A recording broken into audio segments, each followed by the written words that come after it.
And they went in, they did what they needed to do with precision and skill that no other military in the world can do, and they left. And they were well outside of Iranian airspace before the regime even realized what had happened.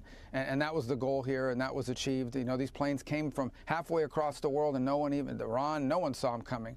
The president said in a post recently that he knows where the supreme leader is hiding, but that he was not ready to take him out yet. What can you tell us about your expectations with regard to regime change in Iran?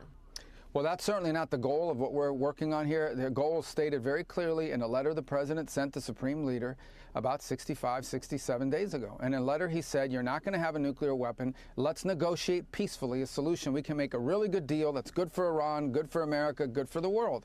If you don't, however, then I'm going to have to deal with this differently. The Iranians didn't like the letter. They didn't respond to it. They ultimately entered into fake negotiations and tried to play them along. In essence, they thought they could do with President Trump what they've done with presidents in the past and get away with it. And they found out last night that they can't. And the world found out last night that you can't. What are your expectations in terms of Iran's nuclear capabilities today? Well, they're certainly degraded. Look, at the end of the day, if Iran is committed to becoming a nuclear weapons power, I do think it puts the regime at risk. I really do. I think it would be the end of the regime if they tried to do that.